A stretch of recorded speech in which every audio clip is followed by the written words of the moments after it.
So let's start today's lovely recipe of Rava Kheer. So here are the few ingredients we will need.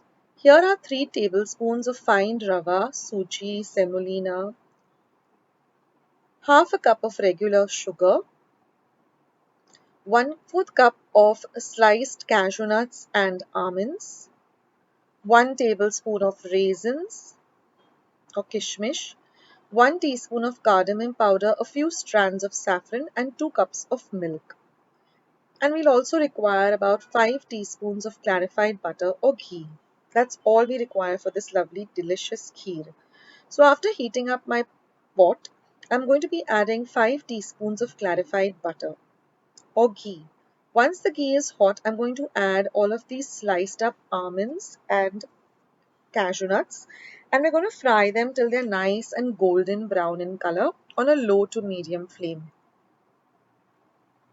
So this took me about half a minute. Don't leave them unattended. Keep stirring them. And once they turn into this golden brown color, we're going to add the raisins. Now you're going to fry the raisins for just a little while. And then once everything is done, you're just going to take them out in a bowl and set it aside.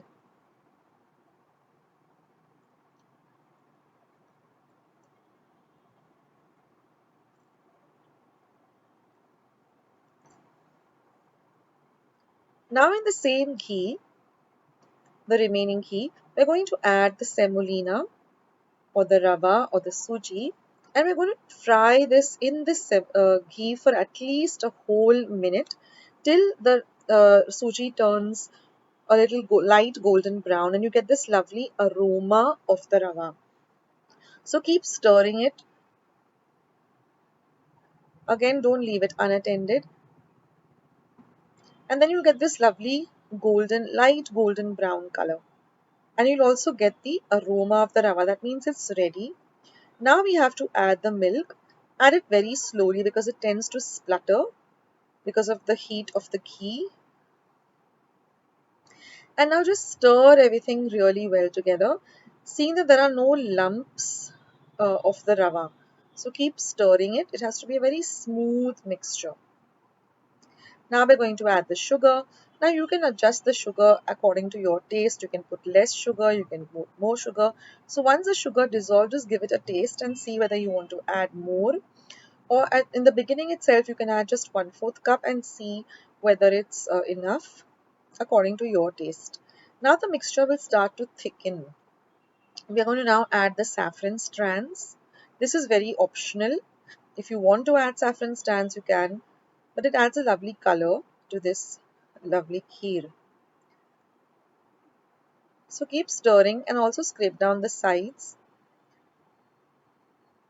Now we're going to add the fried cashew nuts, raisins, and almonds, but I'm going to retain a few for garnish, for the garnishing. Again, mix everything really well. So now it all depends on how thick or how thin you like your kheer.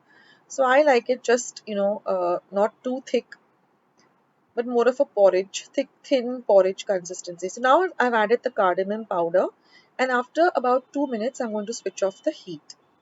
So you always add the cardamom powder at the end when the mixture is always ready. So now I am happy with the consistency. I'm going to just put off the flame and just going to serve this in a lovely bowl. So like I said, we like it in this consistency, but if you want it thicker, then just cook it for another 3 or 4 minutes till it is nice and thick. And then all you have to do is just garnish it with with the remaining fried nuts. And you can have this hot, or you can even have it at room temperature, or you can refrigerate it and have it. So I hope you like today's recipe.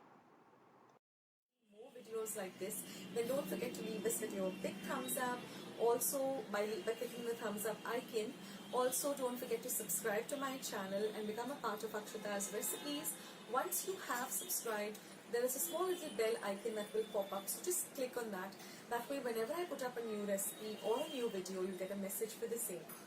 So on that note, I'll say bye and I'll catch you in my next video sooner than you think.